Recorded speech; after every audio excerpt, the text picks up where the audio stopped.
Não. Alô, Baixada Santista, é o Ação em Reação chegando pela sua Santa Cecília TV. Um prazer muito grande em contar com a sua audiência nesta quarta-feira, com cara de sexta, né? Porque amanhã é feriadão, sexta-feira também em muitas cidades, acho que na grande maioria, ponto facultativo. Então, uma quarta-feira com cara de sexta-feira. Estamos começando mais uma Ação em Reação e convidando você desde já a participar do nosso programa 3224-7017, 3224-2944. No programa desta sexta-feira, nós temos a presença do vice-presidente da Associação Comercial de Santos, o Vicente do Vale, ele que também integra, tem assento no CAP, não é isso? O Vicente tem participado diretamente de decisões importantes, o CAP, que é o Conselho da Autoridade Portuária, e que interfere e manda no Porto de Santos. Não é verdade, Everandi Cirino? Boa tarde, obrigado pela presença. O Cirino, que é o presidente do Sintraporte. Pô, Sintraporte, tu errou sexta-feira. Hoje eu tô relaxado, hein? Sexta-feira. É que o Robson deve estar falando bem de mim. Presidente do Sindaporte, considerado a elite do trabalhador portuário. Boa tarde, Everandi Cirino, obrigado pela participação. Boa tarde, Augusto, e a todos que estão assistindo o programa. E eu quero aqui, iniciando o programa, parabenizar a sua pessoa pela vitória no processo de danos morais movido pelo Washington Flores contra o programa que eu fiz parte, e a vitória e o desfecho do julgamento comprova o que nós sempre afirmamos aqui, que o Washington Flores tem uma política contra os trabalhadores portuários avulsos. Muito obrigado pelas palavras. Durante o programa eu vou mostrar aqui a sentença aonde a Justiça deu como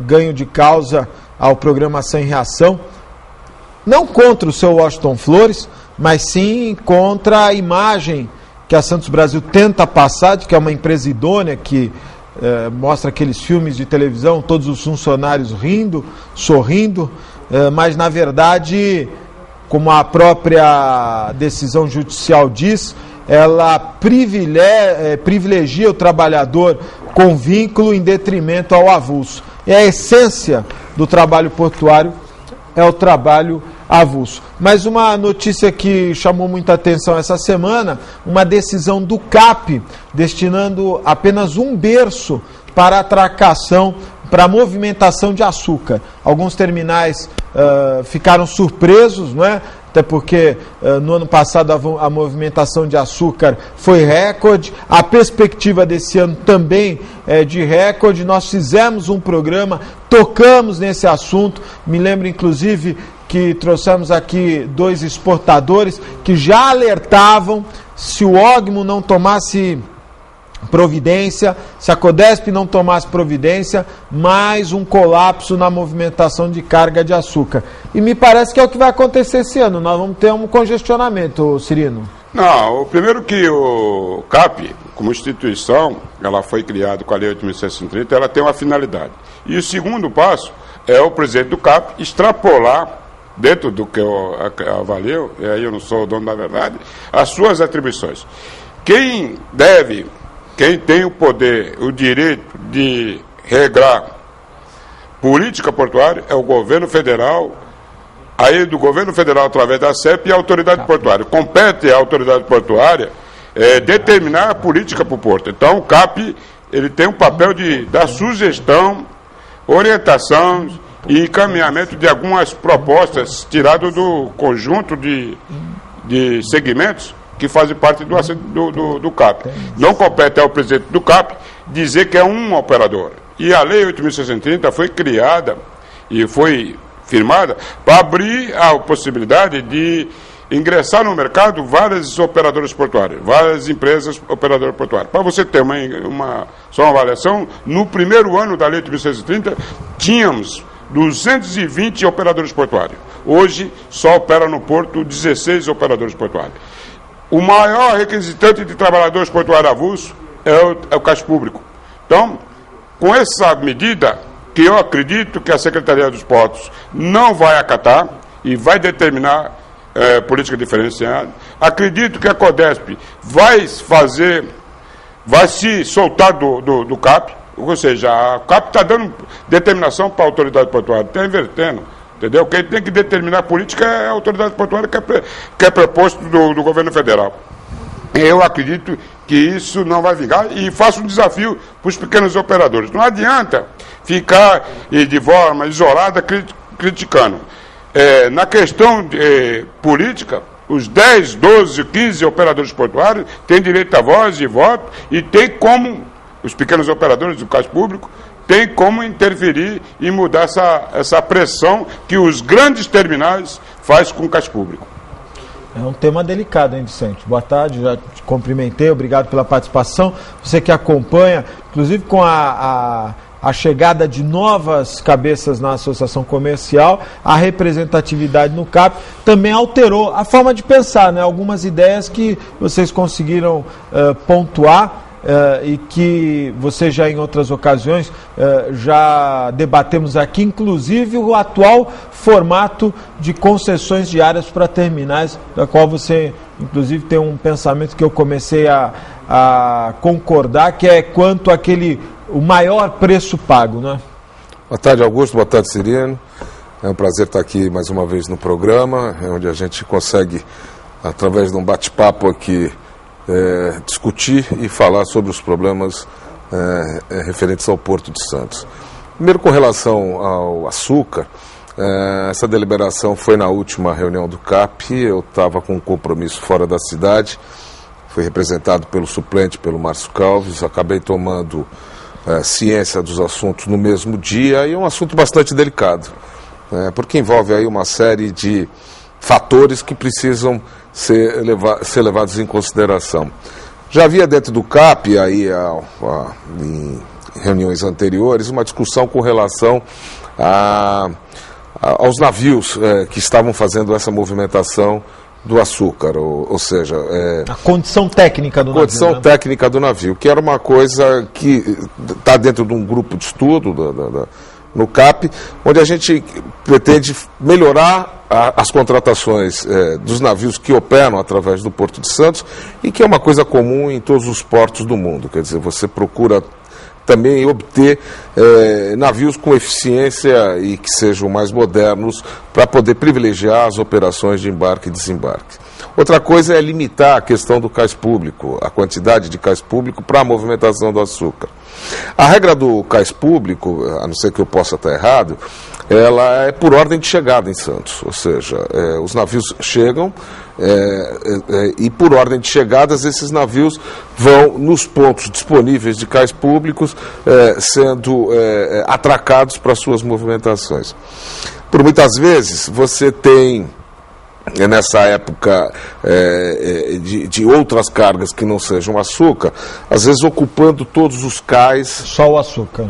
Não, às vezes o açúcar não está nem atracado. Você pode ocorrer de que você tenha lá 4 ou 5 navios de outras cargas ocupando a questão desses berços. Eu não acredito que eles tenham feito isso para privilegiar o açúcar conforme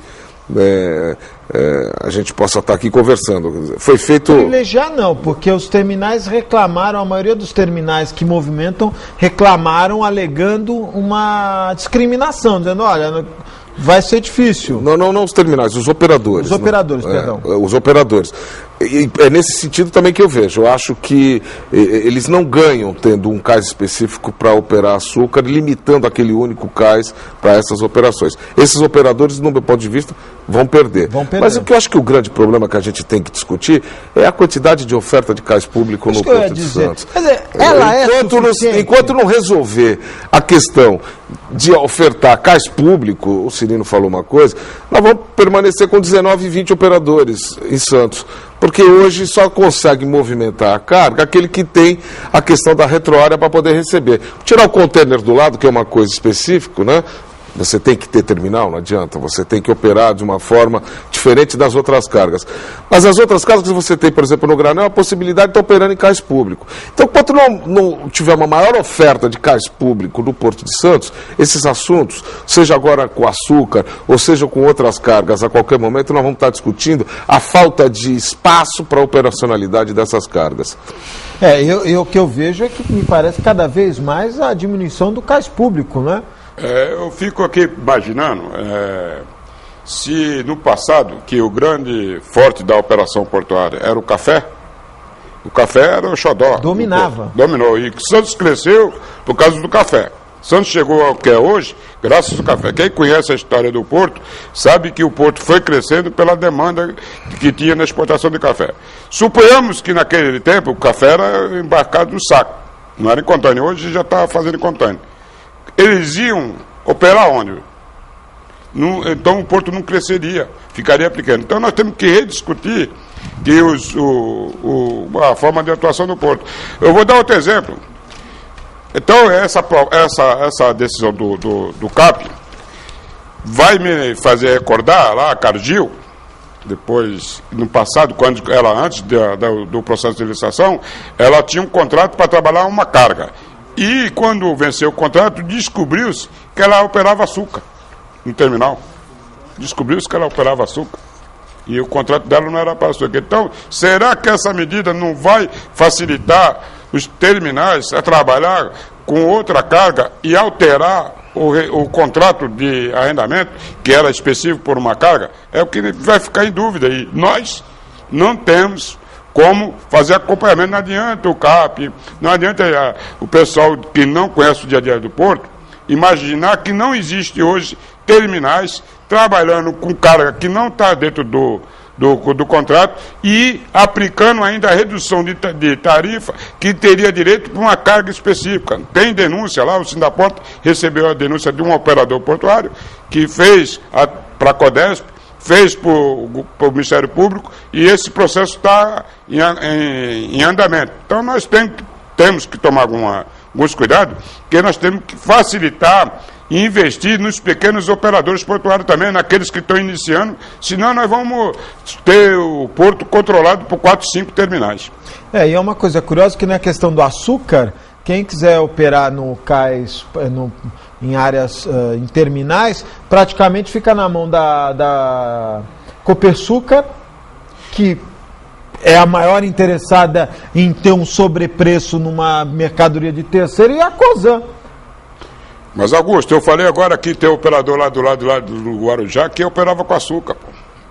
Olha só a incoerência, né? Quer dizer, o cais público, ele dá essa... ele cria essa democracia.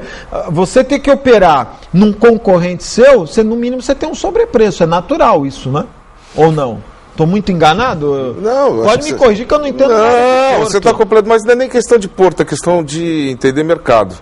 Nós já debatemos esse assunto aqui, eu acho que na última vez que nós conversamos. O que acontece hoje? A briga dos produtores, dos exportadores, ela está lá atrás, antes de chegar aqui no cais. Como nós temos um problema de custo e nós temos um problema no custo de logística, essas empresas fizeram investimentos muito fortes na questão da logística, para que essa carga consiga chegar no seu destino no melhor preço possível. Então o que acontece? Fizeram investimento, entraram nessas licitações, e esses terminais hoje, que deveriam estar operando, que deveriam fazer o papel da operação, que a Codesp fazia no passado, eles acabam fazendo um papel de interesse das suas próprias cargas. Esse foi o modelo que a gente... Todo o problema está no modelo. Adotado. O modelo adotado. Né? Então o que acontece? A hora que a Codesp destinava uma área muito grande